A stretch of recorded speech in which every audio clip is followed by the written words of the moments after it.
Stranded in a hotel suite with the CEO, one bed, no escape, and too much temptation. A deeply beautiful and heartwarming love story filled with passion. Don't leave the video. If you prefer to read, you can skip the introduction. Hi, my very beautiful, great, loyal, and more precious than gold and diamonds family. How are you, my beloved ones? May your hearts overflow with love, peace, and boundless joy. You are cherished, you are valued, and you are deeply loved. A beautiful and powerful prayer for my precious family. Heavenly Father, I come before you with a heart full of gratitude for my beautiful family. Lord, you know their struggles, their dreams, and the silent battles they fight. Today, I ask you to pour out your endless love upon them. Bless them with strength when they feel weak, with hope when they feel lost, and with joy that overflows in their hearts. Let their homes be filled with peace, their paths be guided by your light, and their hands be blessed with success. Protect them from harm, surround them with love, and open doors of miracles in their lives. Let no storm shake their faith, no sorrow steal their happiness, and no obstacle stand in their way. May they rise higher, shine brighter, and walk in victory every single day. In your mighty and merciful name, I pray. Amen. My beautiful family, yesterday I noticed fewer likes, comments, and shares on my video. I humbly ask you, please support me by liking, commenting, and sharing as much as you can. Your love and support mean the world to me. Are you happy with me? Let me know in the comments.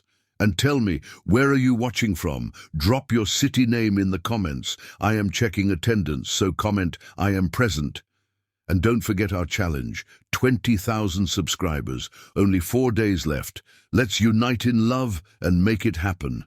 We are strong, we are blessed, and no matter what comes our way, we will rise, we will conquer, and we will shine brighter than ever. If you believe it, drop a fire emoji in the comments. Let's go, my family.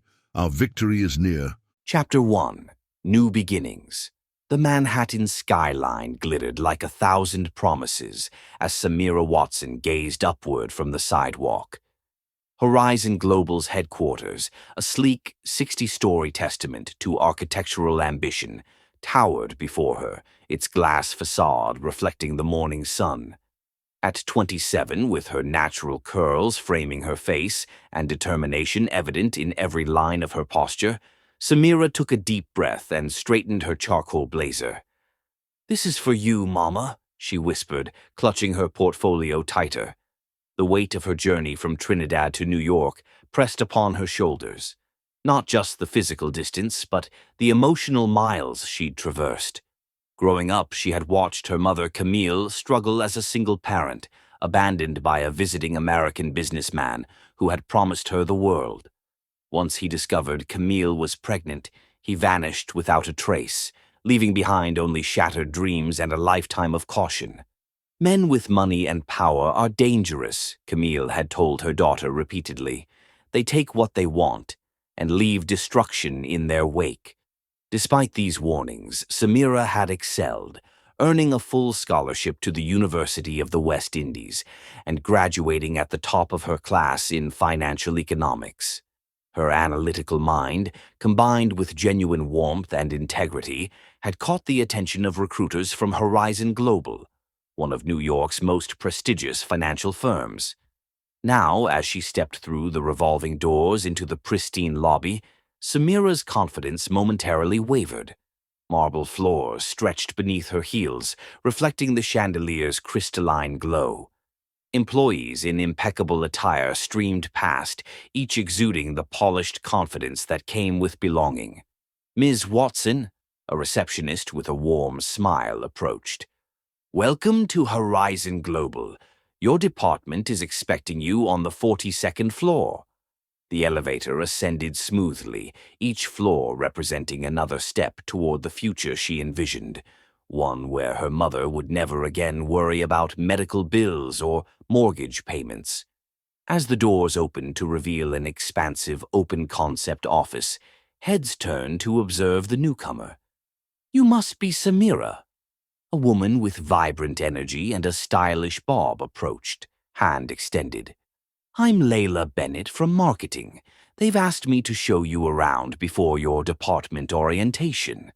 As they navigated through sleek workstations, Layla provided commentary on departments and key personnel. "And that," Layla nodded toward a glass-walled conference room where a man stood commanding attention, "is Julian Hayes, our CEO.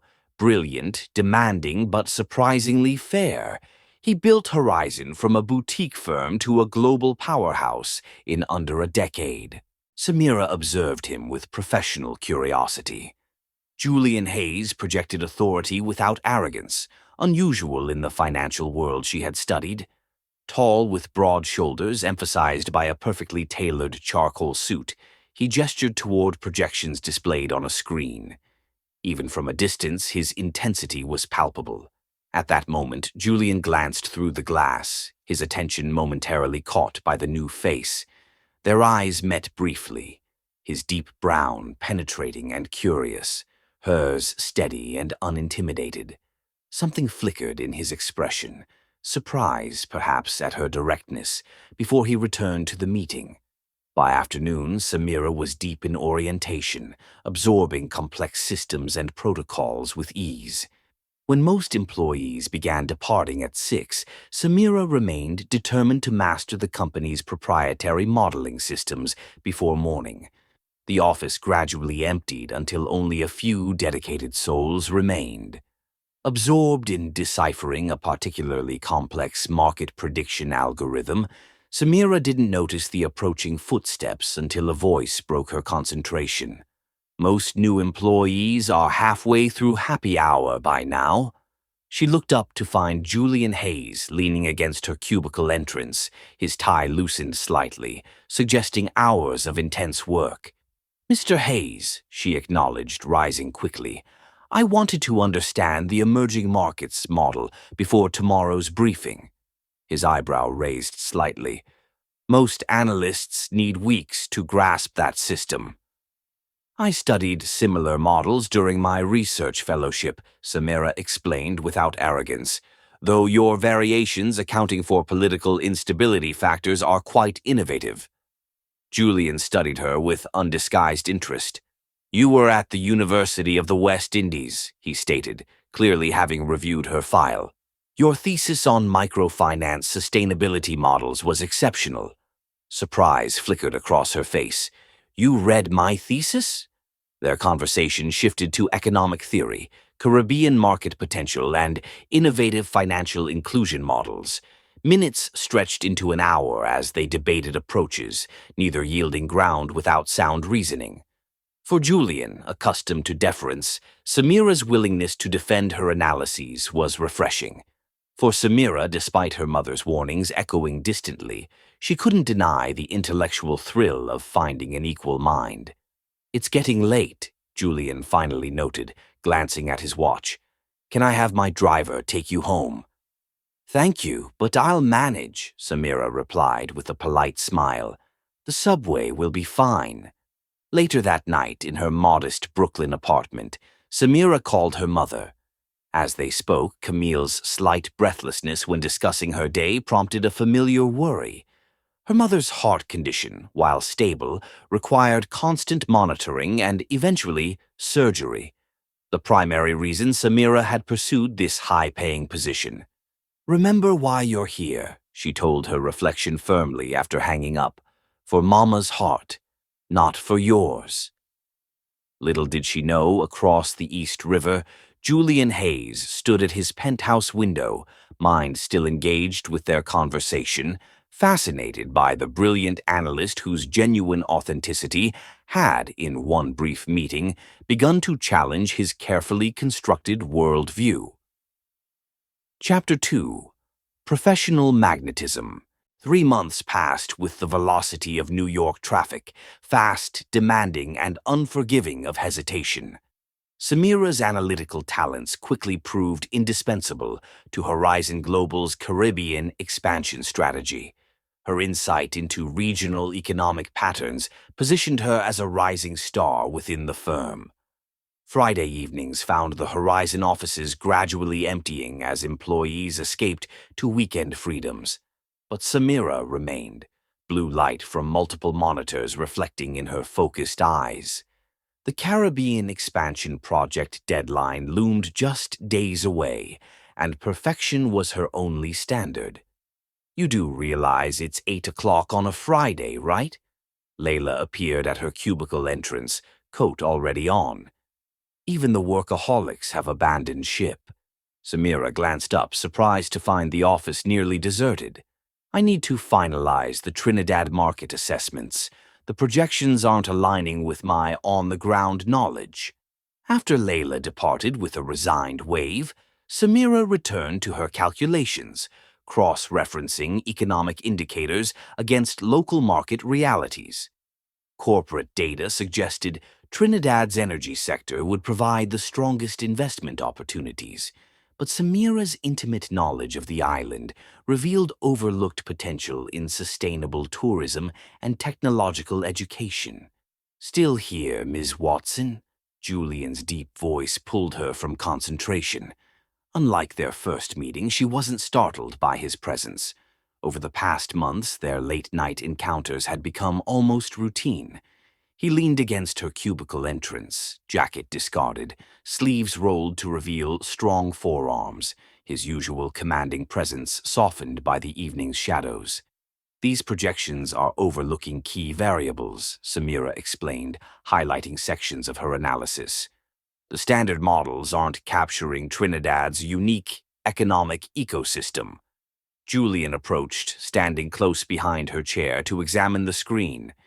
His proximity sent an involuntary warmth through her body, a reaction she'd become increasingly frustrated with herself for experiencing. "Show me," he requested, his voice lowered, creating an intimate bubble around them despite the empty office.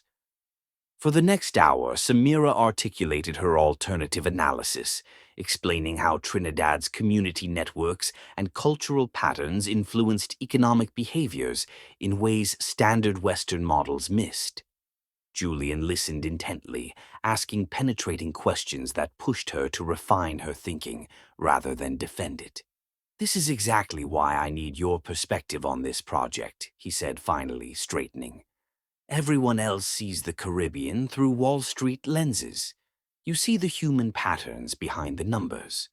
His genuine appreciation of her insight created a warmth in Samira's chest that had nothing to do with professional pride. Over the months, she'd discovered Julian was nothing like the self-important executives she'd expected. He worked longer hours than anyone, valued substance over status, and never took credit for others' contributions. His leadership style was demanding but deeply respectful, the antithesis of the selfish, extractive businessman her mother had warned against. "Have you eaten?" Julian asked suddenly. "I was about to order something." The question hung between them, balanced on the precarious edge between professional courtesy and personal interest. These late-night working sessions had become increasingly frequent, always productive yet charged with undercurrents neither acknowledged. Their impromptu dinner arrived 30 minutes later, spread across the conference room table alongside market projections and economic reports. As they ate, conversation shifted from financial models to personal histories. Julian described growing up as the son of cold, achievement-focused parents, finding solace in the objective clarity of numbers and markets. "That's why I built Horizon differently," he explained, leaning back in his chair. "Success metrics should include how we treat people, not just profit margins." Samira found herself sharing stories of Trinidad, vibrant community markets, her mother's small bakery business, and the scholarship that had changed her life trajectory. Each personal revelation seemed to draw them closer across the professional divide, creating connections beyond balance sheets and projections. "Your mother sounds remarkable," Julian observed. "Single-handedly raising you while running a business couldn't have been easy." Samira's expression softened. "She sacrificed everything for me. That's why." She stopped herself, suddenly conscious of revealing too much. "Why what?" Julian asked, his gaze intent. Why excellence isn't optional, she finished, redirecting to safer territory. She gave me every opportunity. I can't waste that. By midnight, they had reconstructed the Caribbean expansion strategy, incorporating Samira's insights. As they gathered their materials, the empty building created an intimate atmosphere far removed from the usual corporate formality. My driver can take you home, Julian offered, closing his laptop. It's too late for the subway. This time, Samira accepted.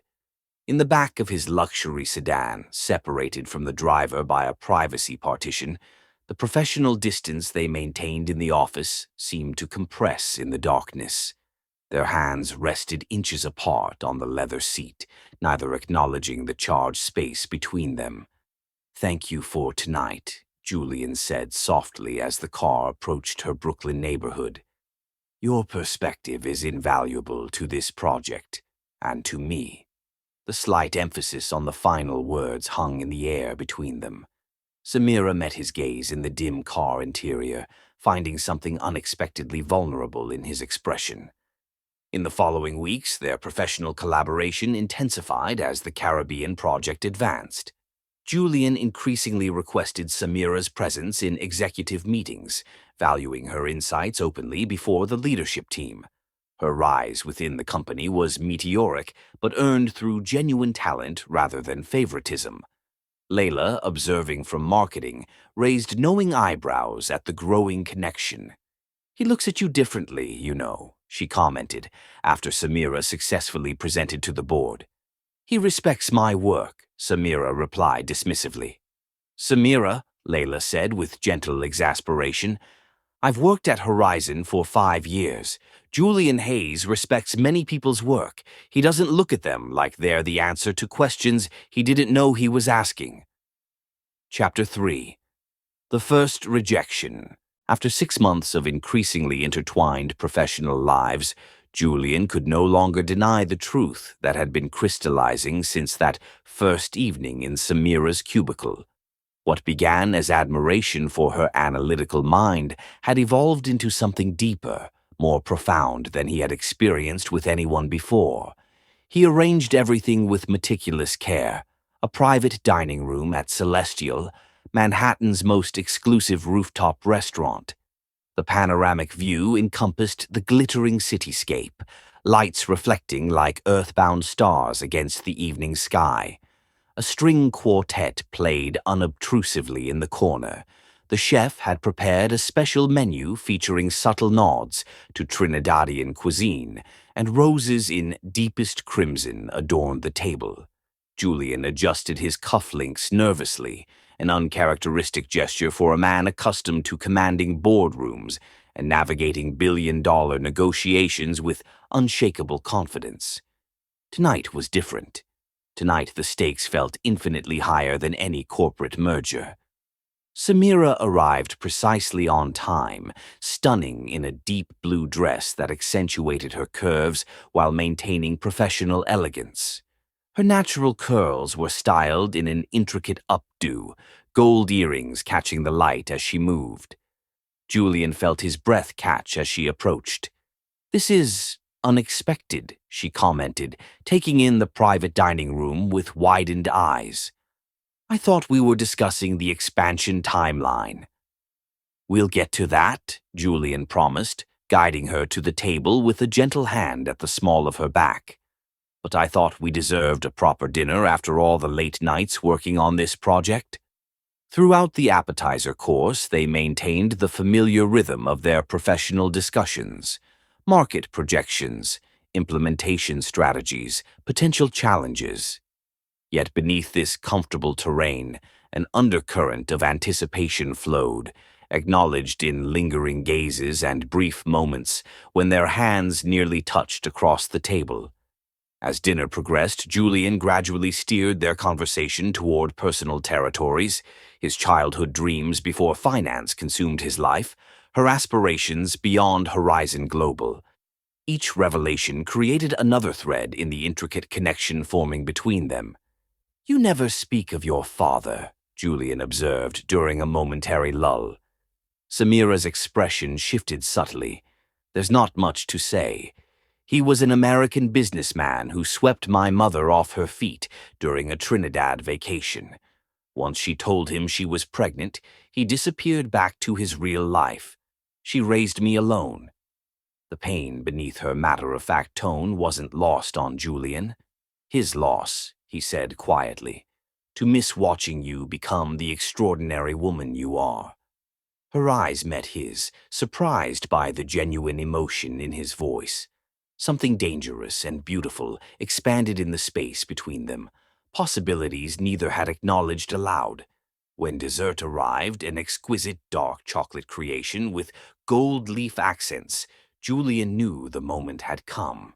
His heart hammered against his ribs with an intensity he'd never experienced during even his most high-stakes business deals.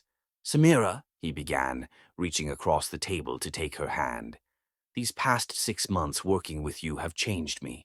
Your brilliance, your integrity, your compassion, they've shown me what's been missing in my life." Confusion flickered across her features, followed by dawning realization as Julian continued. "I've built Horizon into a global success, but until you walked into the building, I never understood how empty that success felt. You've awakened something in me I didn't know existed." He paused, drawing a steadying breath. "I'm in love with you, Samira. Completely, undeniably in love with you." The words hung in the air between them, irrevocable and transformative. Julian withdrew a small velvet box from his pocket and opened it to reveal a stunning emerald-cut diamond ring. "I want to build a life with you, one that honors both our worlds. Will you marry me?" Samira's expression froze in shock, her eyes moving from the ring to Julian's hopeful face and back again. The silence stretched between them, laden with unspoken complications. "Julian," she finally whispered, gently withdrawing her hand from his. I can't." The rejection struck with physical force. Julian's confident expression faltered, revealing raw vulnerability beneath. "Is it too soon? We could take more time." "It's not about time," Samira interrupted softly. "You're an extraordinary man, and what's developed between us is unexpected and beautiful. But I came to New York with one purpose, to build security for my family. I can't divide my focus right now, especially not with my mother's health concerns. I would never ask you to choose." "You wouldn't have to ask," she said, her voice tinged with sadness. "Love demands attention, commitment, emotional energy. My mother needs every bit of focus I can give to securing her future." Julian studied her face, recognizing the unwavering determination that had first drawn him to her. "Your loyalty to your mother is part of why I love you," he said quietly. "But love isn't a diversion from purpose, Samira. It can amplify it. Not for me, not now." Samira stood, gathering her small clutch. "I value our professional relationship too much to pretend I can offer what you deserve." As she turned to leave, Julian rose quickly. "Samira, wait!" "I think it's best if I go," she replied, her composure beginning to fracture. "I'm sorry, Julian." The restaurant door closed behind her with quiet finality, leaving Julian standing alone beside the table, the untouched ring still gleaming in its velvet nest, his carefully constructed evening in ruins. Across town, in her Brooklyn apartment, Samira finally allowed the tears to fall. Her mother's warnings about wealthy men echoed hollowly against the reality of Julian Hayes, a man whose genuine love she had just rejected. Yet, as her phone buzzed with her mother's incoming call, Samira wiped her tears away. Her purpose in New York remained unchanged, regardless of what her heart might want. The next morning, Samira arrived at Horizon precisely on time, her professional demeanor firmly in place. If colleagues noticed the subtle shadows beneath her eyes or the careful distance she maintained when Julian entered the conference room, no one commented. The Caribbean expansion project continued, their professional interactions impeccably cordial, but stripped of the warmth that had characterized them for months. Julian respected her decision with the grace she had come to expect from him, never pressing or punishing. Yet Samira caught the lingering sadness in his eyes when he thought she wasn't looking, a reminder of what they both had sacrificed for their separate priorities. Chapter 4. Public Declaration. 2 months after Samira's rejection at Celestial, Horizon Global buzzed with anticipation for the quarterly all-staff meeting. These gatherings typically featured company updates, recognition of exceptional performance, and Julian's strategic vision for the coming quarter. Samira prepared her Caribbean expansion implementation report meticulously, focusing on the professional success that continued despite the emotional distance she maintained from Julian. The auditorium filled quickly, employees settling into their seats with coffee and notepads. Samira chose a spot near the middle right section, far enough from the stage to avoid direct eye contact with Julian, but close enough to present her findings when called upon. Layla slid into the seat beside her, arching an eyebrow. "You and Hayes have been weirdly formal lately," she commented. "Did something happen between you two?" "Nothing worth discussing," Samira replied, straightening her presentation notes. "We're focusing on the expansion rollout." Layla seemed unconvinced, but was prevented from further questions by the dimming lights and Julian's appearance at the podium. As always, his commanding presence drew the room's attention immediately. Dressed impeccably in a tailored navy suit, he exuded the confident authority that had built Horizon into an industry leader. The meeting progressed with typical efficiency: financial reports, departmental updates, recognition of key achievements. Samira delivered her Caribbean implementation strategy concisely, her professional focus unwavering, despite Julian's intense gaze throughout her presentation. As she returned to her seat, the meeting seemed to be concluding on schedule. "Before we adjourn," Julian announced, his voice taking on an unexpected quality that immediately reset the room's energy. "I have a personal matter to address." The unusual departure from agenda sent a ripple of curiosity through the audience.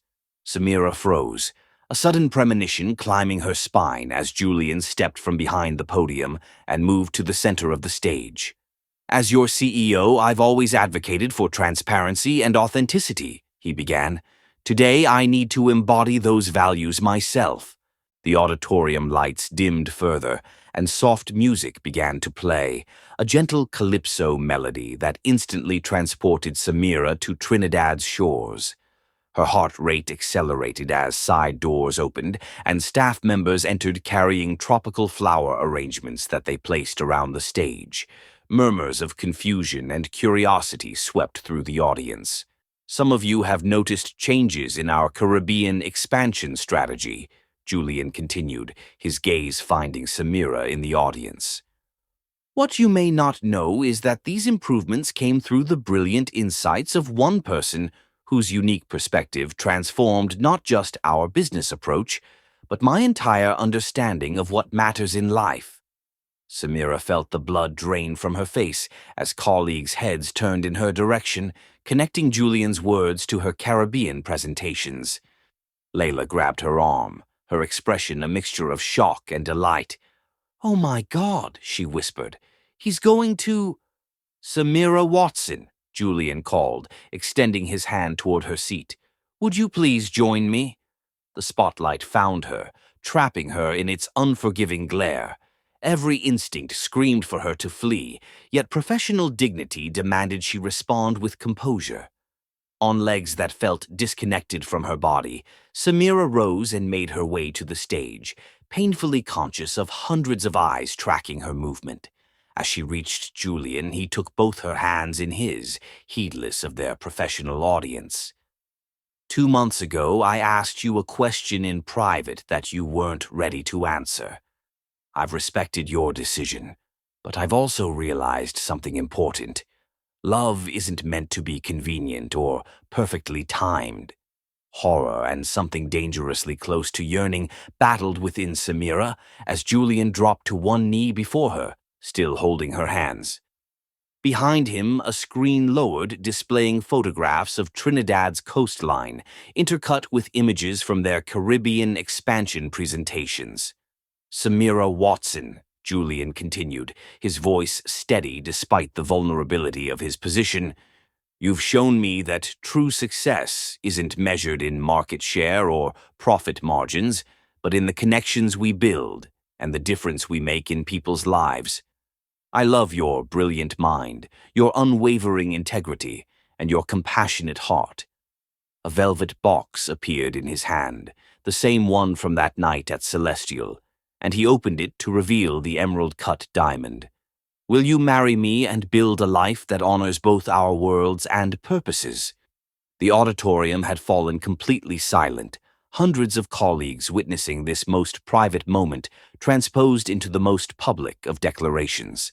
Samira's mind raced frantically, caught between genuine emotion and mortification at the spectacle unfolding around them. "Julian," she managed, her voice barely audible until she forced it stronger, "please stand up." He rose slowly, concern replacing hope in his expression as he read her face. Samira took a steadying breath, acutely aware of the expectant audience surrounding them. "I'm deeply touched by your feelings," she began carefully, "but my answer remains the same. My priorities right now must be my family and my professional responsibilities. I can't accept your proposal." The silence that followed was deafening.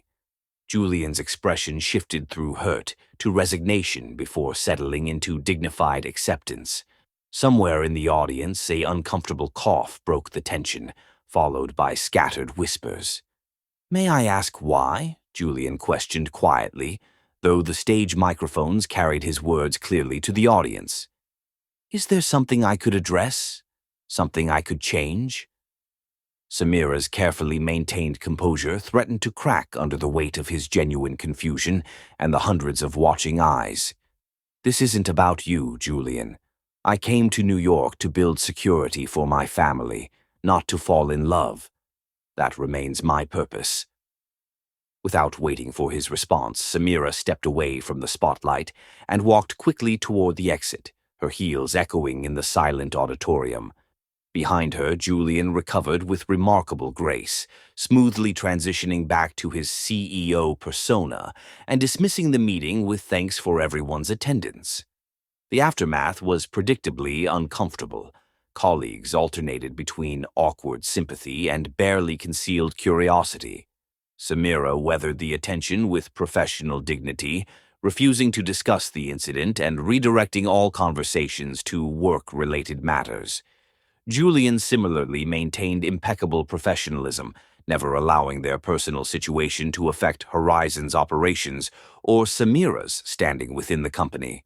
Yet, despite their mutual commitment to professional boundaries, something had fundamentally altered in Horizon's atmosphere. The rejection had been too public, too raw to be forgotten.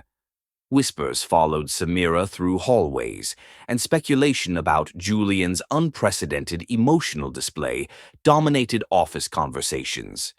A week after the disastrous proposal, Layla cornered Samira in the break room. "Are you going to tell me what's really going on? I've known you 6 months, and I've known Julian 5 years. Neither of you behaves this way without serious reasons." Samira stirred her coffee slowly. "It's complicated, Layla." "Life is complicated," her friend countered, "but turning down a man who clearly adores you, twice, and who happens to be one of New York's most eligible bachelors, that requires explanation. My mother raised me alone after being abandoned by a wealthy American businessman," Samira finally said. "She sacrificed everything for me, and now her heart condition is worsening. Every decision I make is focused on securing her future. Romance is a luxury I can't afford right now." Understanding softened Layla's expression. "I get loyalty to family, Samira, but pushing away love doesn't actually help anyone. Julian Hayes is nothing like the man who abandoned your mother. Anyone with eyes can see that." "It's not that simple," Samira insisted, though the certainty in her voice had diminished slightly. That evening, alone in her apartment, Samira called her mother. As they talked, Camille's breathing sounded more labored than ever, her words occasionally interrupted by concerning pauses. "The doctor says the medication isn't working as well as they hoped," Camille admitted reluctantly. "They're suggesting more aggressive treatment options." "What kind of options?" Samira asked, professional calm masking her rising panic. "Surgery, eventually. But insurance won't cover the type I need." Her mother's voice brightened artificially. "But that's not something to worry about now. Tell me about your work. Is the Caribbean project going well?" After they hung up, Samira sat motionless, staring at the phone.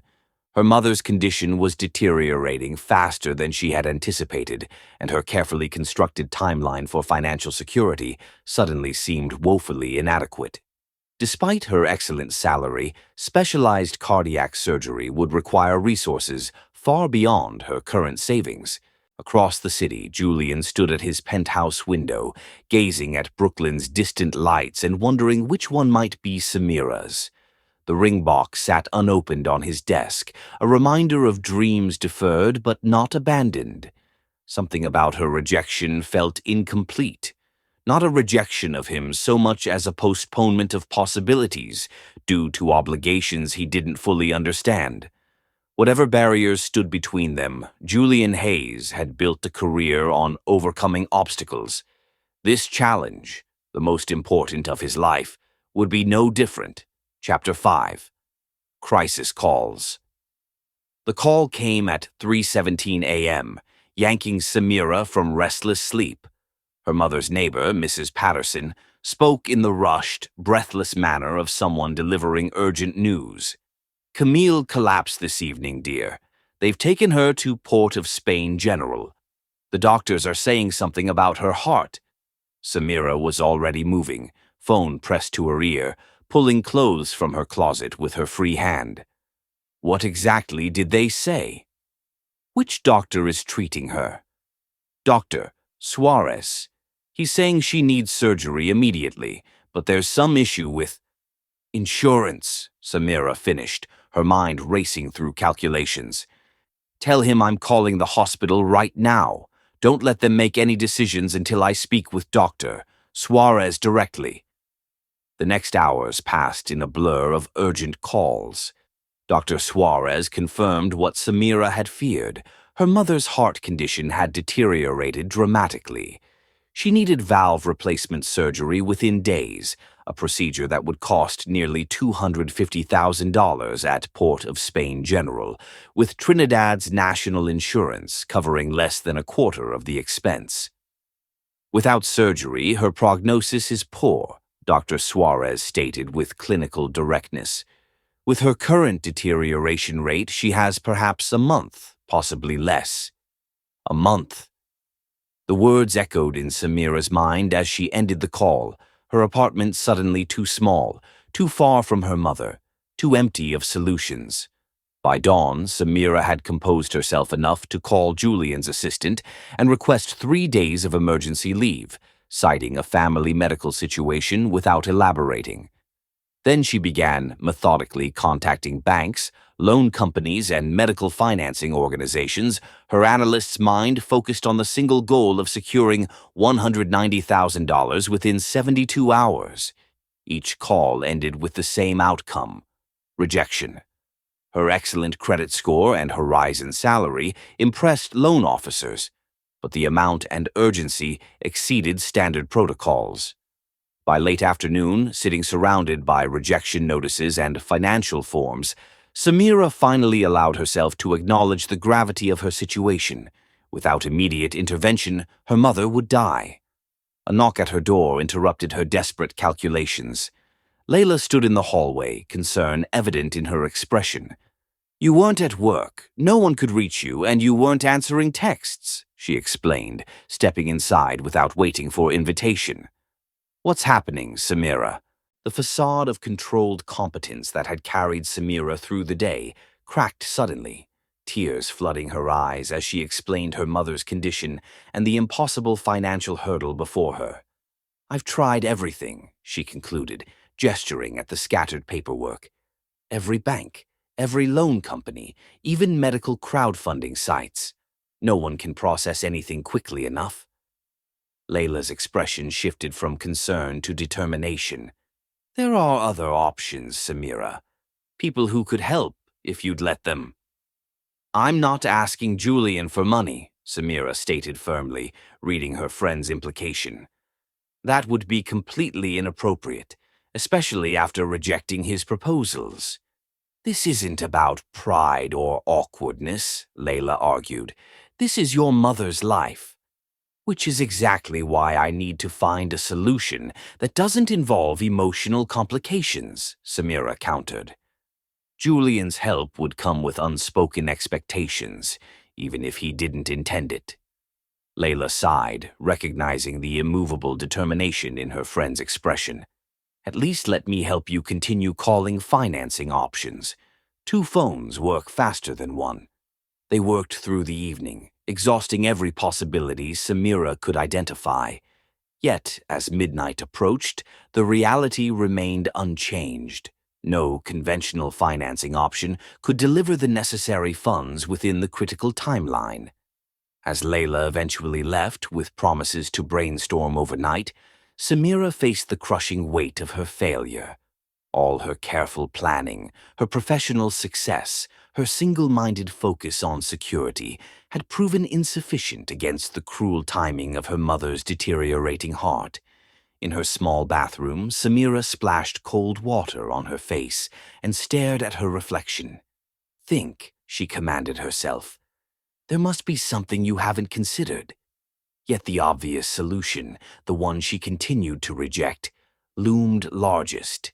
Julian Hayes, with his billions and evident love for her, could solve this problem with a single phone call. The thought settled like lead in her stomach, the echoes of her mother's warnings about wealthy men colliding with the desperate reality of her situation. As dawn approached on the second day of her leave, Samira finally collapsed into exhausted sleep, no closer to a solution than when she had received Mrs. Patterson's call. Across Manhattan, unaware of Samira's crisis, Julian sat in his office reviewing Caribbean expansion reports that felt hollow without her insightful contributions. When his assistant mentioned Samira's emergency leave, concern immediately overshadowed his professional focus. Did she say what kind of family emergency? He asked, attempting to maintain casual interest despite the sudden tightness in his chest. No details, sir. Just that she needed 3 days effective immediately. Julian nodded thoughtfully, respecting Samira's privacy while battling the urge to reach out directly. Whatever had pulled her away so suddenly must be significant. Samira's dedication to her work was absolute. Later that afternoon, as Julian was reviewing quarterly projections, Layla Bennett from marketing requested an unexpected meeting. Her usual vibrant energy was subdued as she entered his office, her expression serious. Mr. Hayes, I apologize for the interruption, but there's a situation I believe you should know about. Julian gestured toward the chair across from his desk. Regarding the Caribbean campaign. Regarding Samira Watson, Layla replied, her direct gaze suggesting the personal nature of her visit. Julian's professional mask slipped momentarily, genuine concern replacing his usual controlled expression. Is she all right? No, she isn't, Layla stated plainly. And she would be furious if she knew I was here, but I'm out of options. She took a deep breath. Samira's mother is dying. She needs heart surgery immediately, surgery that costs nearly $200,000 beyond what insurance will cover. Samira has exhausted every possible financing option, but nothing can be processed quickly enough to save her mother's life.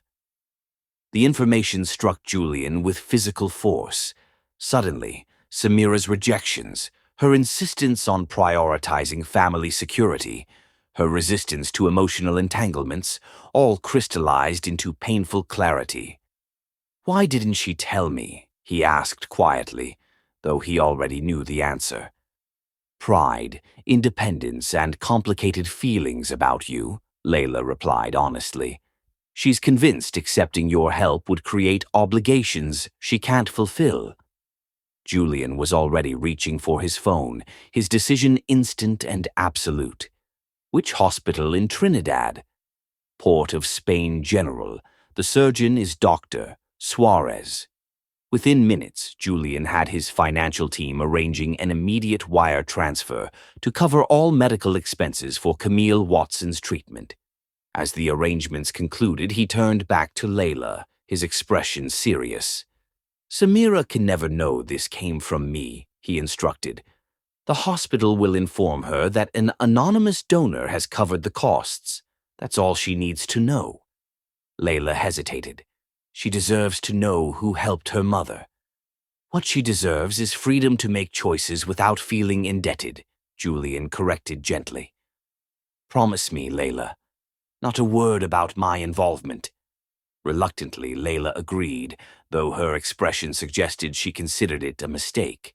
As she left Julian's office, she marveled at the depth of his love for Samira, a love that prioritized her freedom above his desire for recognition or reciprocation. Chapter 6. Silent Savior. At precisely 10:42 a.m. on the second day of her leave, Samira's phone rang with an international number she recognized as Port of Spain General Hospital. She answered with the resigned preparation of someone expecting the worst. "Miss Watson?" Dr. Suarez's accented voice came through clearly. "I have unexpected news regarding your mother's situation." Samira steeled herself. "Go ahead, doctor. An anonymous donor has covered the entire cost of your mother's procedure. We can schedule surgery for tomorrow morning." The words didn't register immediately. Samira blinked, certain she had misheard. "I'm sorry. What did you say?" "Someone has donated the full amount needed for your mother's valve replacement and post-operative care. The funds have already been transferred to the hospital account. All we need is your consent to proceed." A wave of dizzying relief crashed over Samira, momentarily robbing her of speech. When she finally responded, her voice trembled. "Yes, of course. Please proceed immediately." After confirming details, Samira ended the call and sat motionless, overwhelmed by the miraculous intervention that had materialized from nowhere. Who would donate such an enormous sum anonymously? She had mentioned her mother's condition to very few people, and none with the financial capacity to make such a gesture. A sudden suspicion bloomed. Julian. It had to be. Yet how would he have known? She hadn't disclosed her mother's condition or her current crisis to anyone at Horizon except— "Layla," Samira whispered, realization dawning. She grabbed her phone and dialed her friend, who answered with suspiciously casual cheer.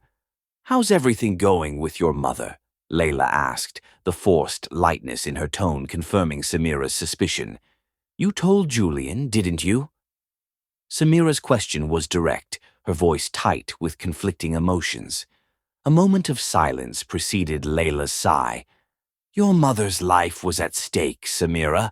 I made a judgment call." "And he paid for everything," Samira continued, the reality settling like a weight on her chest. "Nearly $200,000, just like that." "I don't know what you're talking about," Layla replied unconvincingly. "Maybe it was a medical charity or—" "Please don't lie to me," Samira interrupted. "Not now." Another pause, longer this time. "I promised I wouldn't say anything," Layla finally admitted. "He was very clear about that. He didn't want you to know." The revelation struck Samira with unexpected force. Julian had saved her mother's life while deliberately seeking no acknowledgement, no gratitude, no leverage for his generosity. It contradicted every warning her mother had given about wealthy men and their transactional view of relationships. "I need to thank him," Samira said quietly. "He specifically asked that you not be told," Layla countered. "He wanted you to be free to make choices without feeling obligated. Freedom without obligation." The concept reverberated through Samira's understanding, challenging her preconceptions about Julian's motives.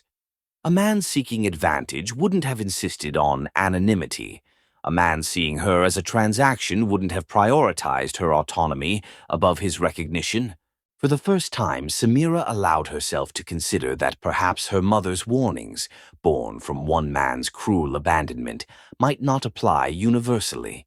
That perhaps Julian Hayes represented something her experience hadn't prepared her to recognize: genuine, selfless love.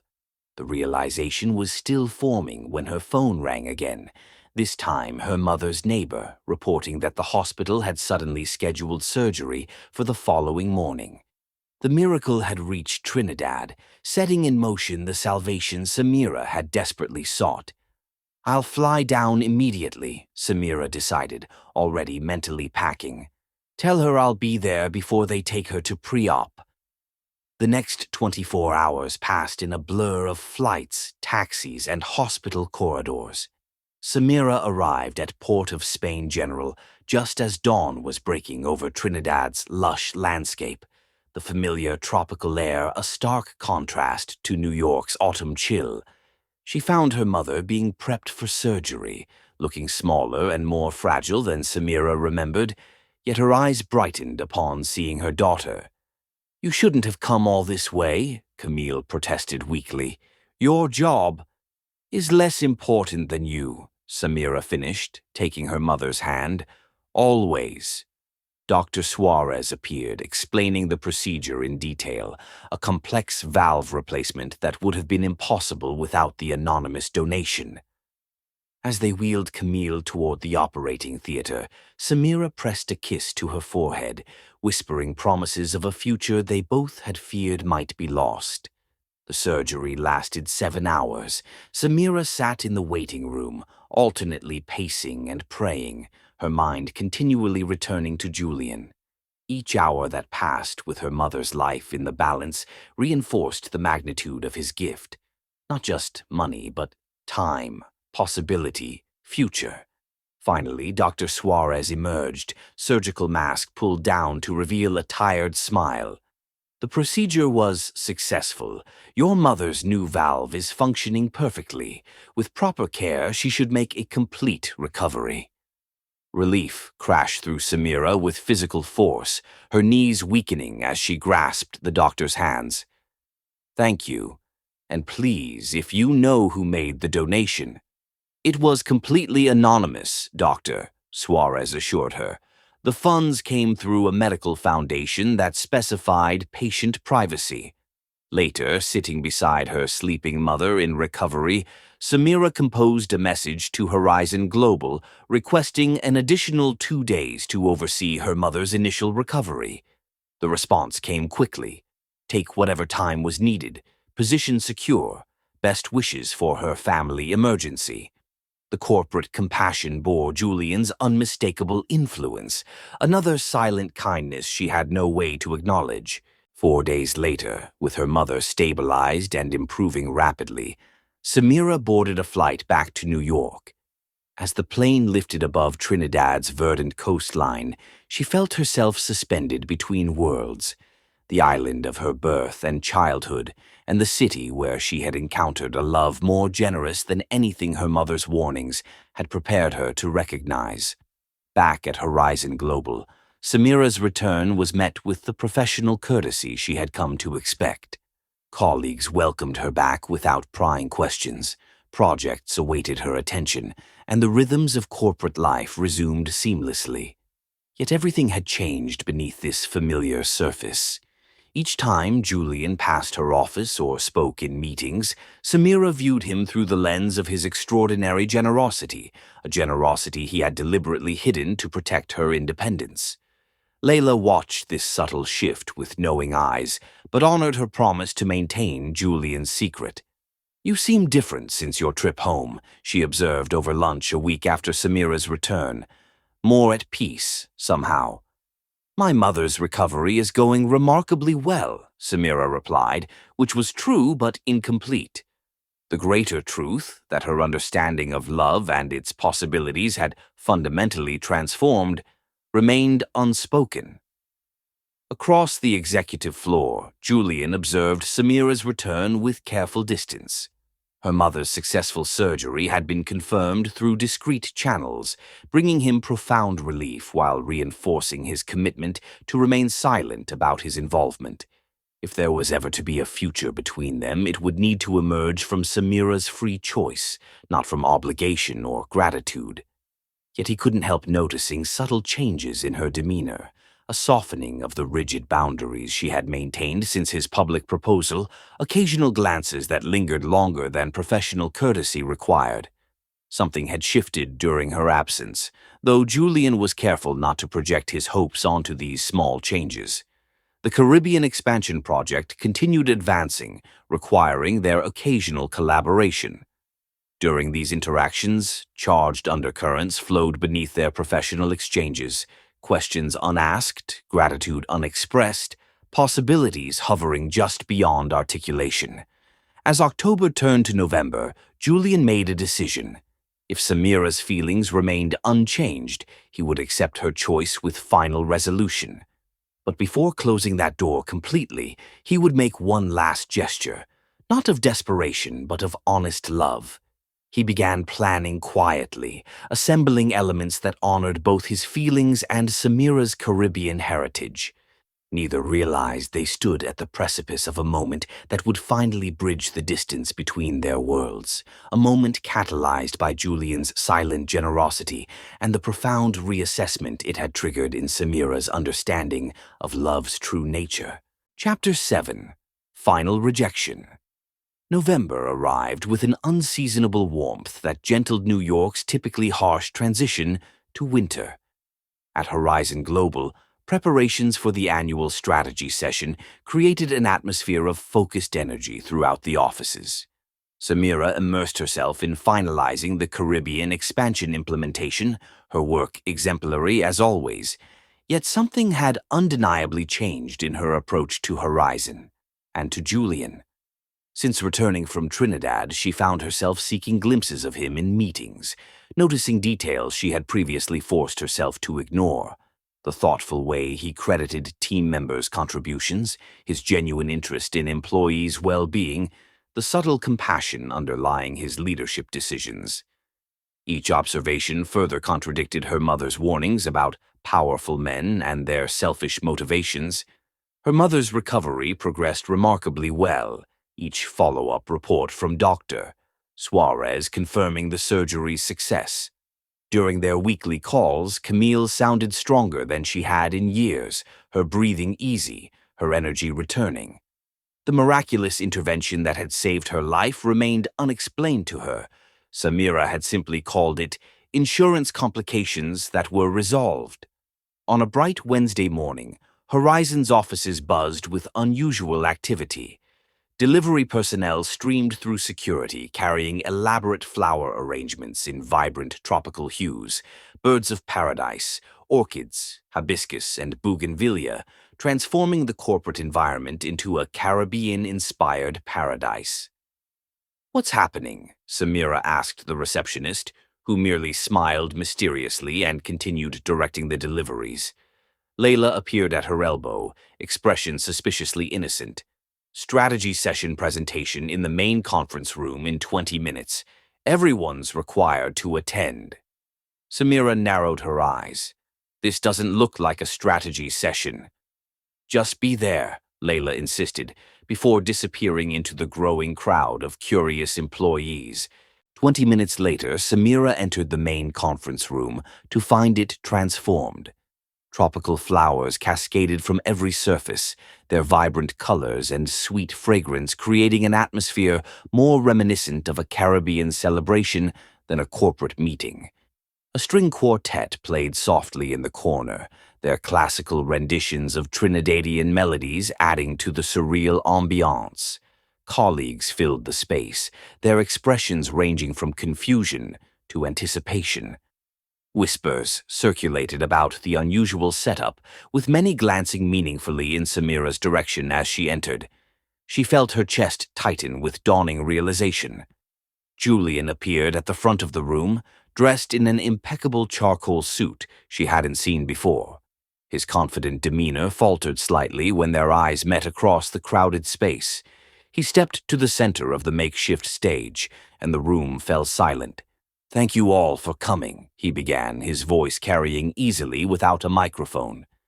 "This isn't quite the strategy session you were expecting." A ripple of nervous laughter moved through the audience. Over the past year, Horizon Global has transformed its approach to international markets, particularly in the Caribbean region. This success story wouldn't be possible without the extraordinary talent and insight of one person.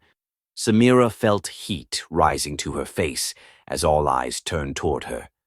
Julian's gaze held hers with quiet intensity.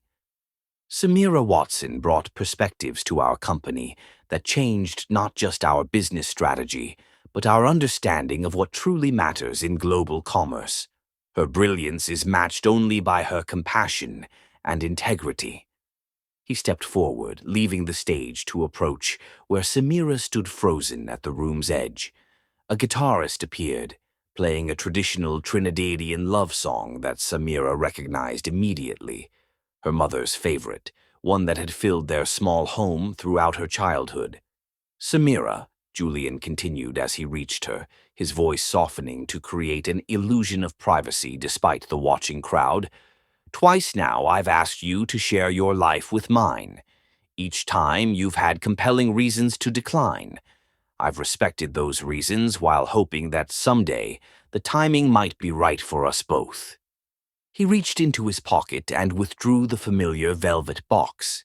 A collective breath was drawn by the assembled employees as he opened it to reveal the emerald-cut diamond that had haunted Samira's thoughts for months. "I believe in the work we do together," Julian said, his voice steady despite the vulnerability of his position. "But more importantly, I believe in the love that has grown between us, even as we've tried to deny it. Will you marry me, Samira?" Time seemed suspended as the room waited for her response. In that crystallized moment, Samira saw two futures diverging before her, one with Julian, embracing the love she now recognized as genuine and selfless, another maintaining the solitary path she had followed since arriving in New York. Her mother's warnings echoed distantly, now recognized as the protective fears of a woman who had experienced one man's cruelty, not universal truth about love's possibilities. Yet something still held her back, a final barrier she couldn't yet articulate.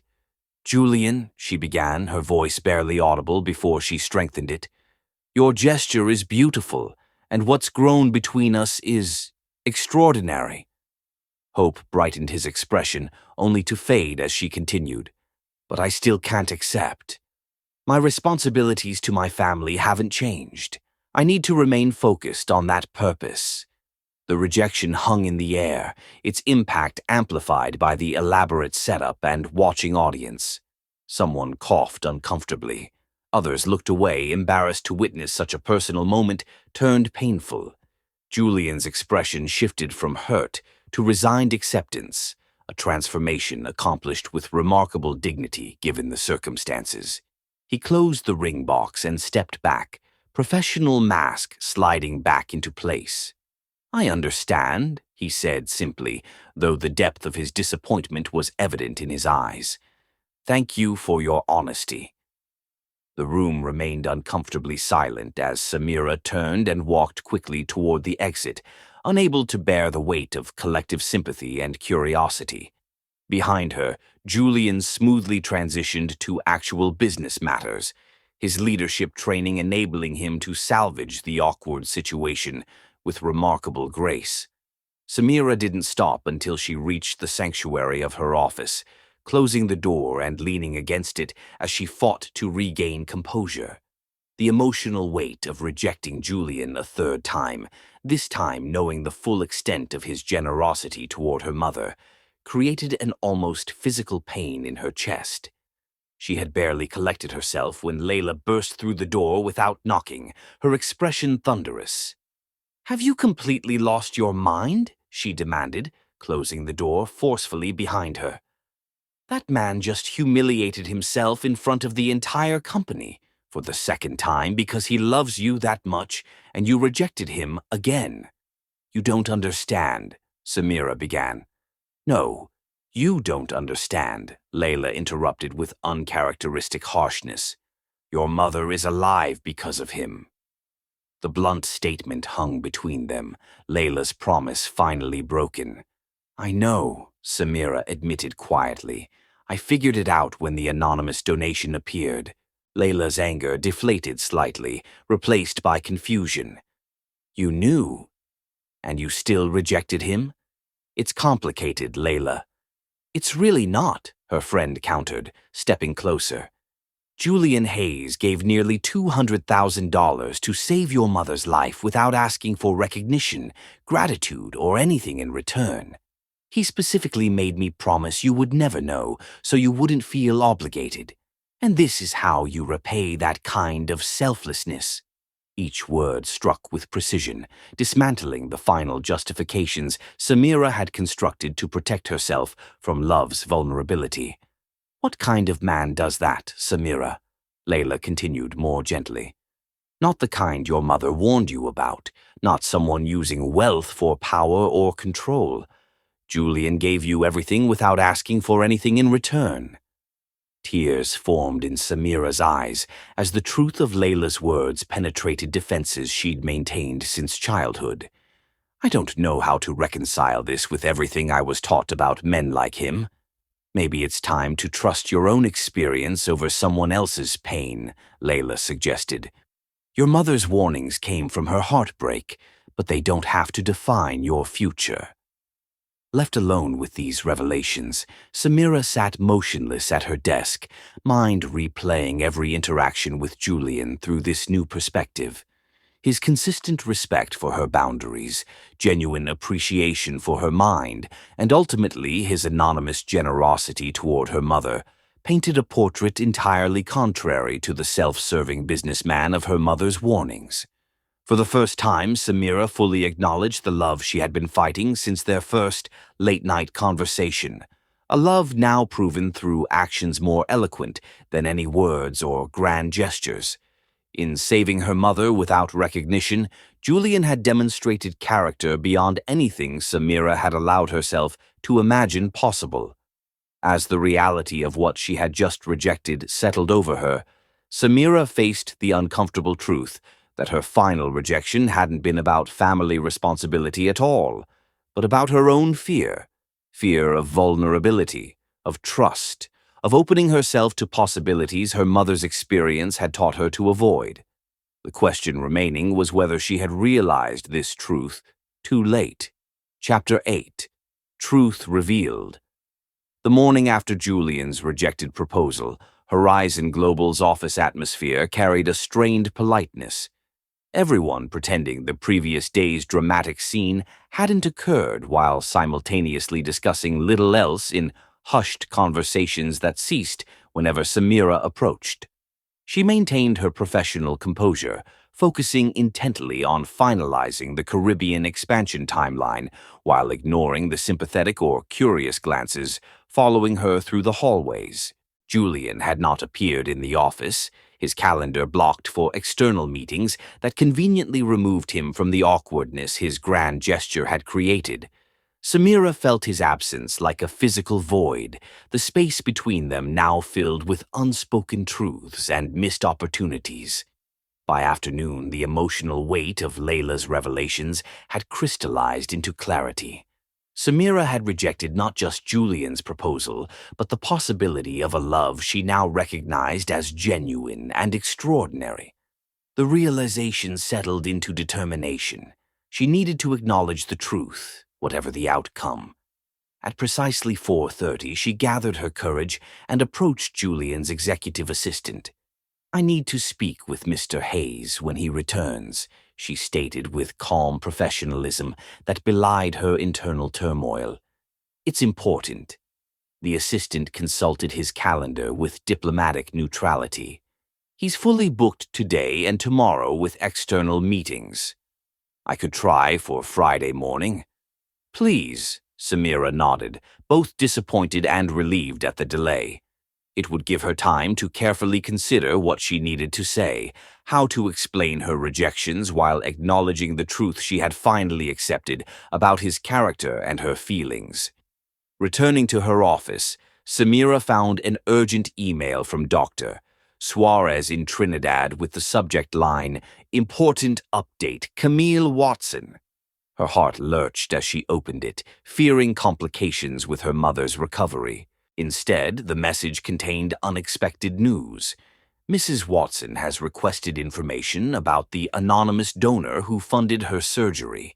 Hospital policy normally maintains donor anonymity, but in this case, the foundation that processed the donation has provided limited details at the donor's request. The funds came from the Hayes Medical Accessibility Foundation, with a note specifically authorizing disclosure to the patient if requested. I thought you should be aware of this development before I respond to your mother. The Hayes Medical Accessibility Foundation. Julian had not just made an anonymous donation. He had created an entire foundation to channel the funds with sufficient anonymity to protect her from feeling obligated while still providing transparency if her mother inquired directly. The layers of thoughtfulness in this arrangement left Samira momentarily breathless. She immediately called her mother, who answered with the stronger voice that had become wonderfully familiar since her surgery. "Mama, Dr. Suarez emailed me about your question regarding the donation," Samira began carefully. "Yes," Camille confirmed. "I wanted to know who to thank for this miracle. The doctor said it came from a foundation established by someone named Hayes." The question in her voice made clear she hadn't yet made the connection. "Julian Hayes," Samira clarified softly. "He's my CEO at Horizon Global." A moment of silence followed before Camille spoke again, her tone thoughtful. "Your CEO paid for my heart surgery? Why would he do such a thing?" The moment had come to share the truth Samira had carefully omitted from their conversations. "Because he's in love with me, Mama. He has asked me to marry him 3 times, and I've refused each time." 3 times? Camille's surprise was evident. "Why would you refuse a man who clearly cares so deeply?" "Because of what you taught me," Samira answered, her voice gentle but firm, "about wealthy American businessmen and how they use their money to control women before abandoning them." The silence that followed felt weighted with decades of unspoken pain. "Oh, my darling girl," Camille finally responded, her voice thick with emotion. "I never meant for my heartbreak to become your prison. I wanted to protect you, not limit your chance at happiness." "You were trying to keep me safe," Samira acknowledged, "from a danger that might never have existed for you," Camille countered with unexpected insight. "Your Julian is not my James. A man who saves a woman's life without seeking credit or advantage demonstrates character my James never possessed." She paused before adding quietly, "Perhaps I've done you a disservice with my warnings." The admission startled Samira. For her entire life, her mother's cautions about wealthy men had formed a fundamental principle guiding her interactions. To hear Camille question this foundation now was both liberating and disorienting. "What should I do, Mama?" Samira asked, momentarily becoming the child seeking maternal guidance. "That depends entirely on what you feel for him," Camille replied. "Do you love him, Samira?" The question hung between them, demanding the honesty Samira had been denying even to herself. "Yes," she finally admitted, the simple word carrying the weight of months of suppressed emotion. "I do love him." "Then perhaps it's time to let go of my fears and embrace your own truth," her mother suggested gently. "This Julian Hayes has proven himself in ways I cannot ignore, nor should you." After ending the call, Samira sat motionless at her desk, her mother's blessing creating possibilities she had previously forbidden herself to consider. With sudden clarity, she knew what she needed to do. Tomorrow would be too late, Friday's meeting an eternity away. She needed to find Julian immediately. A quick call to his assistant revealed he was concluding meetings at the Elevation, a luxury hotel where Horizon often hosted important clients. Without giving herself time for doubt, Samira gathered her belongings and headed for the elevator, determination propelling her forward. Outside, dark clouds gathered on the horizon, meteorologists' warnings of an approaching severe weather system manifesting in the rapidly deteriorating conditions. Samira barely noticed, her focus entirely on reaching Julian before courage abandoned her. The elevation's grand lobby bustled with late afternoon activity as she entered, scanning the space for Julian's familiar figure. At the reception desk, she inquired about the Horizon meeting, learning it had concluded in the Sapphire conference room 30 minutes earlier. Mr. Hayes mentioned heading to the rooftop restaurant, the concierge offered helpfully. Shall I call up to see if he's still there? Please, Samira nodded, nervously smoothing her skirt as she waited.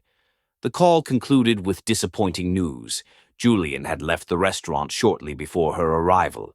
As Samira turned to leave, resigned to waiting until his return to the office, a sudden commotion at the hotel entrance drew her attention. Staff rushed to secure the revolving doors as wind-driven rain began lashing the windows with unexpected ferocity. The hotel manager appeared, addressing the growing crowd of concerned guests. Ladies and gentlemen, we've received an emergency weather alert.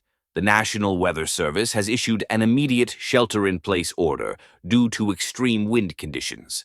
For your safety, no one will be permitted to leave the building until the all-clear is issued. Murmurs of concern rippled through the lobby as guests processed this information. Samira stood frozen, realizing she was now trapped in the hotel for an indeterminate period. As she considered her options, a familiar voice behind her sent a jolt of recognition down her spine. Samira, what are you doing here? She turned to find Julian standing just feet away, his expression a mixture of surprise and cautious hope. Julian, she breathed, momentarily forgetting the practiced speech she'd been rehearsing in her mind. A hotel employee approached them apologetically.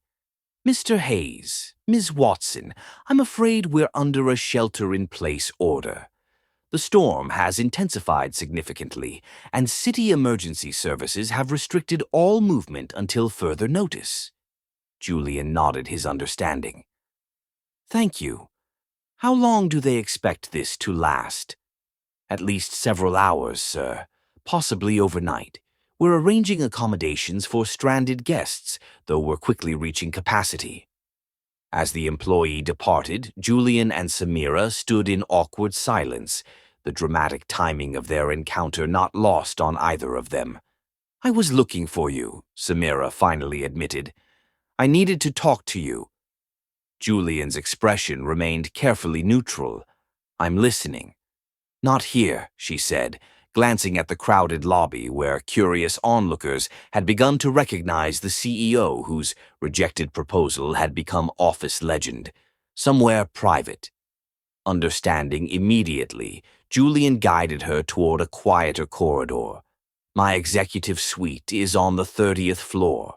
We can talk there undisturbed. The elevator ride passed in tense silence, both acutely aware of their proximity after days of careful distance. When they finally reached the suite, a luxurious space with panoramic windows now obscured by driving rain, Samira gathered her courage. I know about the donation, she stated directly. I know you saved my mother's life. Julian's expression revealed momentary surprise before settling into resignation. Layla told you. She did, but I'd already guessed, Samira admitted. No one else knew about my mother's condition or had the resources to help so quickly. I didn't want you to know, Julian said quietly. It wasn't meant to influence your feelings. I understand that now, Samira replied, stepping closer, and it's precisely why I'm here. You gave my mother life without asking for anything in return, not recognition, not gratitude, not even acknowledgement. Outside, lightning flashed dramatically across the darkened sky, briefly illuminating the intensity in Julian's eyes as he watched her. My mother called me today, Samira continued. Dr. Suarez told her the donation came from your foundation. She asked me why a man she'd never met, would save her life. What did you tell her? Julian asked softly. The truth, that you've asked me to marry you 3 times, and I've refused each time because of what she taught me about wealthy businessmen. Samira took another step toward him. And do you know what she said? That you are nothing like the man who abandoned her. That a person who saves a life without seeking advantage demonstrates character she cannot ignore, nor should I. Hope flickered in Julian's expression, quickly restrained. Samira, I don't want your gratitude confused with— This isn't gratitude, she interrupted, closing the final distance between them. This is me finally acknowledging what I've felt since that first night we discussed microfinance models until midnight. Her voice softened as she reached for his hand. I love you, Julian. I've been fighting it because of my mother's warnings, but I can't deny it anymore. For a moment, Julian remained perfectly still, as if afraid any movement might shatter this unexpected moment. Then slowly he raised his hand to cup her cheek, his touch gentle with wonder. Say that again, he whispered. I love you, Samira repeated, certainty replacing months of doubt. I've been afraid of becoming my mother, falling for a powerful man only to be abandoned, but you've shown me what real love looks like, not taking, but giving, not controlling, but freeing. The storm outside intensified, wind howling against the windows as Julian's composure finally broke. He pulled her into his arms, holding her as if she might disappear if he let go. I've loved you since you challenged my Caribbean market projections that first week, he confessed against her hair. Everything since then has only deepened that feeling. Samira tilted her face upward, their lips meeting in a kiss that erased months of careful distance. The passion they had both suppressed flared instantly, deepening their embrace until they finally parted, breathless. A sudden crash of thunder coincided with the suite plunging into darkness. The storm had knocked out power throughout the building. Emergency lighting cast soft illumination across the space as Julian's phone rang with the hotel manager, reporting the outage would likely last through the night. It seems we're truly stranded, Julian observed after ending the call, the intimate implications of their situation suddenly apparent to them both. Samira glanced toward the suite's bedroom door, then back to Julian's face. The night stretched before them, a sanctuary from the outside world and its expectations, a space to rediscover the connection they had both been denying. Perhaps being stranded is exactly what we needed, she whispered, taking his hand and leading him toward the beckoning darkness. Chapter 9. Stranded Together. Dawn broke over a transformed city.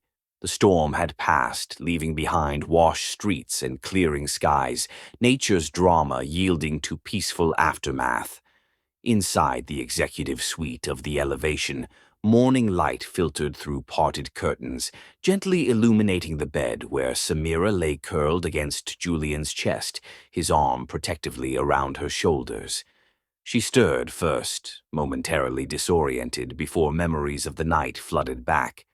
Confessions whispered in darkness, barriers finally surrendered, passion unleashed after months of restraint. Their physical connection had proven as profound as their intellectual one, each discovering in the other a perfect counterpoint to their own nature. Julian awakened as she shifted, his eyes finding hers with an expression of wonder, as if confirming she wasn't a dream. "Good morning," he murmured, brushing a curl from her face. "Good morning," Samira replied, the simple greeting carrying new significance in the intimate context of their shared bed. For several minutes they remained entwined, savoring the newfound closeness without need for words.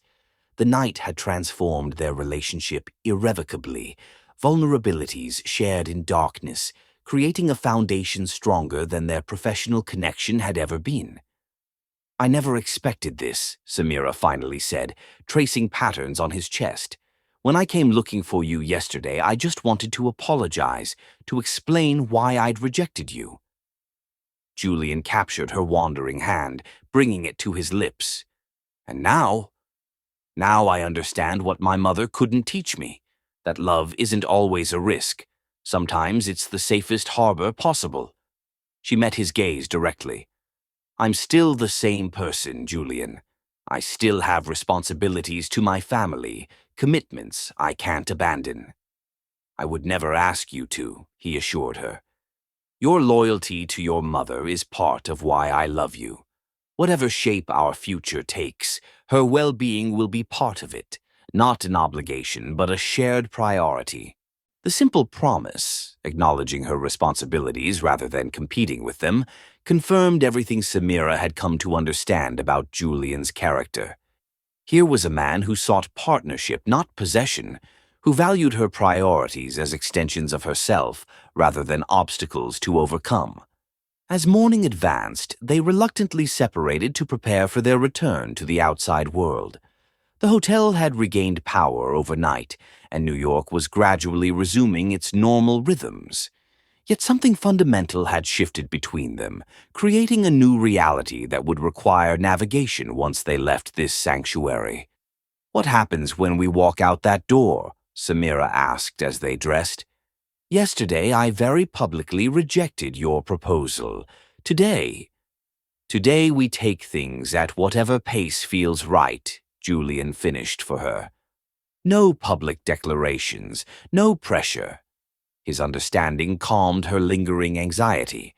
Rather than rushing to reclaim the proposal she had rejected, Julian was offering space to build their relationship properly, acknowledging the past while creating a new future on mutual terms. They decided to enter Horizon separately, maintaining professional discretion while adjusting to their transformed personal connection. Julian left first for an early board meeting, while Samira remained behind to gather her thoughts before facing the inevitable office speculation. Upon arriving at Horizon an hour later, Samira found Layla waiting anxiously by her office door. "Where have you been?" her friend demanded, following her inside. "I called you like 20 times last night. The storm was terrible, and then you just disappeared after asking where Julian was." She stopped abruptly, studying Samira's face. "Oh my God, something happened. Tell me everything immediately." Samira couldn't suppress her smile. "I got trapped at the elevation during the storm." "With Julian?" Layla's eyes widened with dawning comprehension. "With Julian," Samira confirmed softly. "I told him everything. How I knew about the donation. How I'd been fighting my feelings because of my mother's warnings. How I couldn't do it anymore." Layla clasped her hands together in delight. "And? Don't you dare leave out any details."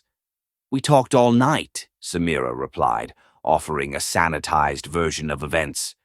"About everything, our childhoods, our dreams, our fears. It was transformative. So are you engaged now? Is there going to be another dramatic office scene? Because honestly, the marketing department is still recovering from the last one." Samira laughed, the sound reflecting her lightened heart. "No dramatic scenes. We're taking things slowly, building properly what began in such complicated circumstances." Throughout the day, Samira maintained professional focus, despite the emotional upheaval of the previous 24 hours. She and Julian interacted with careful normalcy in meetings, though observant colleagues might have noticed the softened quality of their exchanges, the absence of the tension that had characterized their interactions since his rejected proposals. That evening, away from curious eyes, they met at Julian's penthouse to continue the conversation begun in the storm-swept hotel suite. Over dinner on his terrace overlooking the city lights, they discussed practical matters, how to navigate their professional relationship while building their personal one, when and how to acknowledge their changed status to colleagues, what timeline felt comfortable for them both. "There's something else we should discuss," Julian said as they lingered over dessert. "Your mother's ongoing care." Samira tensed slightly, old concerns about independence surfacing despite herself. Sensing her reaction, Julian continued carefully. I'm not suggesting taking control or making decisions. I'm proposing partnership, access to specialists, treatment options beyond what's available in Trinidad. You've already done so much, Samira began. This isn't about obligation, Julian clarified gently. It's about offering resources that exist and would otherwise go unused. Your mother's well-being matters to you, which makes it matter to me. That's what partnership means. The simple logic disarmed her lingering resistance. Julian wasn't attempting to manage her responsibilities, but to share them, not through control, but through genuine care for what mattered in her life. I'd like her to meet you, Samira decided, not just as my CEO or her anonymous benefactor, but as the man I love. Julian's expression brightened. I'd be honored. When do you think that could happen? Her recovery is progressing well. Perhaps we could visit Trinidad next month. I'd like to show you my homeland properly, not just as a market for expansion, but as the place that shaped me. The trip was planned for early December, giving Camille additional recovery time and allowing them to arrange their professional responsibilities accordingly.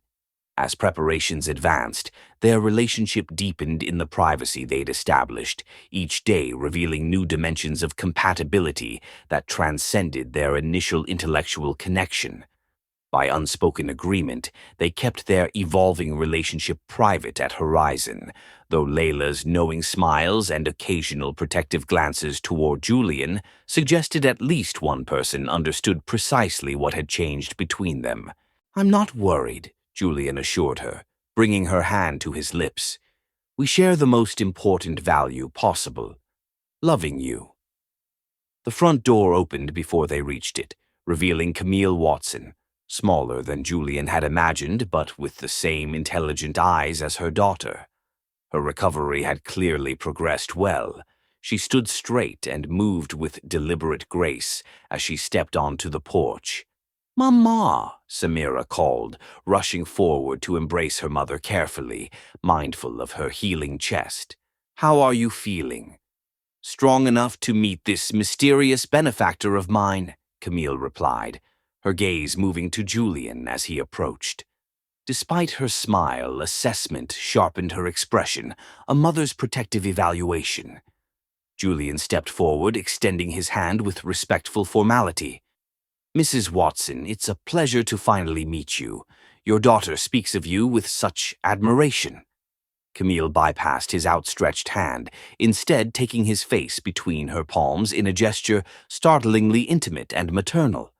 She studied him intently, her eyes searching for something beyond polite introductions. "You saved my life," she stated simply, the words carrying weight beyond their syllables. "Medical science saved your life," Julian corrected gently. "I just removed financial barriers." "No," Camille shook her head firmly. "A check could remove barriers. You created an entire foundation to protect my daughter's pride while ensuring my survival. That requires character beyond ordinary generosity." Her direct assessment, so reminiscent of Samira's analytical clarity, momentarily disarmed Julian's usual corporate composure. Before he could respond, Camille surprised them both by rising on tiptoes to place a maternal kiss on his forehead, a blessing more significant than words could express. "Come inside," she invited, releasing him with a smile that had softened considerably. "I've prepared lunch with all Samira's favorites."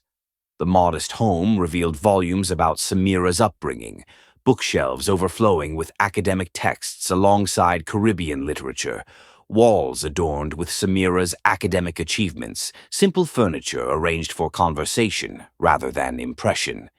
Julian observed everything with genuine interest, recognizing the environment that had nurtured Samira's values and intelligence. Over a lunch of curry chicken, roti, and fresh tropical fruits, initial formality gradually yielded to comfortable conversation. Julian shared stories of his own childhood, the emotional poverty amid material wealth, that had shaped his determination to build a company valuing human connection alongside profit. "No wonder you recognized something in my Samira," Camille observed thoughtfully. "You both understand that true value exists beyond balance sheets." As afternoon advanced, Camille insisted on showing Julian family photographs, Samira's graduation, her childhood dance recitals, moments that constructed the woman he had fallen in love with. Throughout, Samira watched the interaction with quiet wonder, the two most important people in her life building bridges across their different worlds. After dinner, Camille retired early, still requiring additional rest during recovery. Alone on the porch overlooking the neighborhood, Julian and Samira sat hand in hand, tropical night sounds creating an intimate soundtrack around them. "Your mother is remarkable," Julian observed. "I see so much of you in her, the strength, the analytical mind, the protective instincts." "She raised me to be independent because she had no choice," Samira replied. "Everything she warned me about wealthy men came from love, not bitterness." "I know," Julian nodded. "And she was right to be cautious. Power and wealth can corrupt character. I've seen it happen to colleagues and competitors alike." They fell silent, watching fireflies appear in the gathering darkness, the moment peaceful, yet pregnant with unspoken significance. Finally, Julian turned to face Samira directly. "I haven't asked again since that day at the office," he began carefully.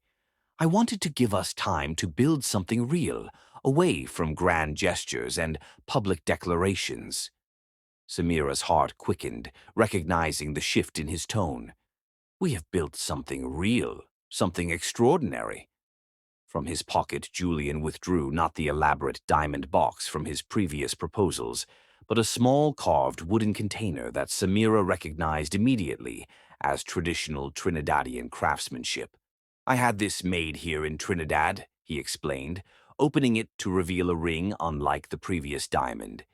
This one featured a center stone of deepest blue, surrounded by smaller diamonds, beautiful but distinctively different from conventional engagement rings. "It's a Ceylon sapphire," Julian explained. "The color reminded me of the Caribbean waters that connect our worlds. The craftsman who made the setting is from your mother's neighborhood." The thoughtfulness behind the design, honoring her heritage rather than imposing his aesthetic, moved Samira deeply. Julian slid from the porch chair to one knee before her, the gesture intimate rather than theatrical in the privacy of her childhood home. "Samira Watson, I love you. Your brilliant mind, your compassionate heart, and your unwavering integrity. I don't want to change or possess you, but to build a partnership that honors both our worlds and purposes. Will you marry me?" The question hung in the tropical night air, fundamentally unchanged from previous proposals, yet entirely transformed by the journey they had traveled together. Samira looked from the ring to Julian's hopeful expression, love and certainty replacing the doubts that had clouded her previous responses. "Yes," she answered simply, the single syllable carrying the weight of a journey completed and a new one beginning. "With all my heart, yes." Julian slipped the ring onto her finger, a perfect fit, like their unexpectedly aligned lives, before drawing her into a kiss that sealed their commitment beneath Trinidad's star-filled sky. The following morning, they shared their news with Camille, who received it with tearful joy and surprising confession. "I need to tell you something," she said after embracing them both. "Something I should have told Samira long ago." From a wooden box similar to the one that had held Samira's engagement ring, Camille withdrew a faded photograph. A handsome man in business attire standing beside a much younger Camille. "James Pierce," she identified, her voice steady despite the evident emotional cost. "Your father, Samira." The revelation fell into the room like a stone into still water, ripples of implication spreading outward. Samira stared at the photograph, the first image she had ever seen of the man whose absence had shaped her life so profoundly. "Why now, Mama?" she asked softly. Because you're building a future with a man of wealth and position, and you deserve to know the full truth, not just my wounded version. Camille straightened, her dignity evident despite the painful memories. James didn't know I was pregnant when he left. I never told him. The admission stunned Samira into silence. Her entire life she had carried the narrative of abandonment as a defining truth. A father who had rejected both her and her mother upon learning of her existence. Why? She finally managed. Pride, Camille admitted simply, and fear. His world seemed so different from mine. I convinced myself he would either reject us or try to take you away to his privileged American life. She looked at Julian with newfound understanding. I projected my fears onto him rather than giving him the chance to prove his character. The parallels to Samira's own resistance to Julian were unmistakable, patterns repeating across generations until someone found the courage to break them. I don't share this to change how you feel about your father, Camille continued, but to ensure you don't repeat my mistake of allowing fear to dictate love's possibilities. The revelation created space for healing conversations throughout their remaining days in Trinidad. Samira and Camille spoke with new honesty about the past, while Julian offered perspectives that helped bridge their different experiences of love and trust. One evening before their departure, Julian surprised them both with news of his own. I've been speaking with Dr. Suarez about establishing a cardiac center at Port of Spain General through the Hayes Foundation. He believes it could transform care accessibility throughout the Caribbean. You're expanding your foundation, Samira asked, touched by his continuing commitment to the region. Actually, Julian smiled, reaching for her hand, I was hoping we might co-direct it together. Your understanding of Trinidad's healthcare challenges combined with my resources could create something meaningful beyond either of us individually. The proposal represented everything their relationship had become, partnership that valued each other's strengths while addressing needs larger than themselves. Samira agreed immediately, recognizing the perfect integration of her professional skills and personal connection to the island.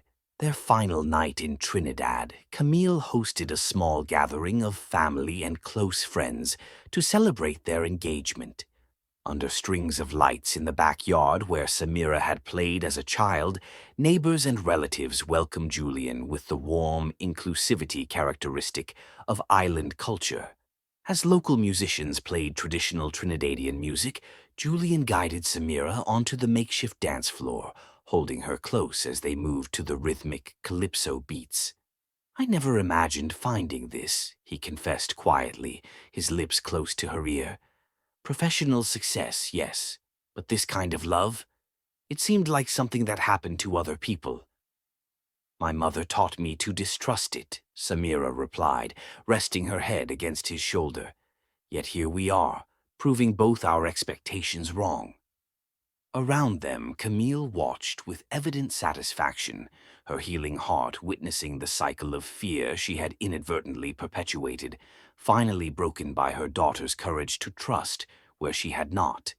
2 months later, they married on that same backyard space, transformed by flowing white fabrics and tropical flowers into an intimate wedding venue that honored Trinidadian traditions while incorporating elements of their shared professional world. Colleagues from Horizon traveled to witness the union, Layla serving as maid of honor with undisguised delight at her role in their love story. Julian and Samira wrote their own vows, each promising partnership rather than possession, respect for individual purpose alongside shared dreams, and the continuing growth that had characterized their relationship from its inception. As they were pronounced husband and wife beneath Trinidad's azure sky, neither could imagine the journey ahead, the challenges they would face together, the lives they would transform through their foundation work, the family they would eventually build bridging 2 worlds and healing wounds across generations. That evening, as Caribbean stars appeared above their celebration, They slipped away to the privacy of their honeymoon suite at Trinidad's finest resort. As Julian closed the door behind them, Samira turned to face him, no longer the cautious analyst resisting love's vulnerability, but a woman who had discovered that true strength often begins with the courage to trust. "I love you," she whispered as he drew her into his arms, "for everything you are and everything we'll become together." As passion once again ignited between them, this time as husband and wife, they both recognized the extraordinary path that had led them to this moment.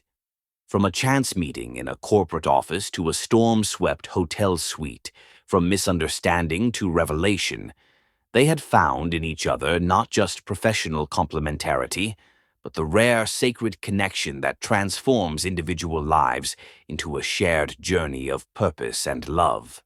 Outside their window, the Caribbean waves washed gently against Trinidad's shores, constant, powerful, and enduring, much like the love that had finally united their hearts despite every obstacle fate and fear had placed between them.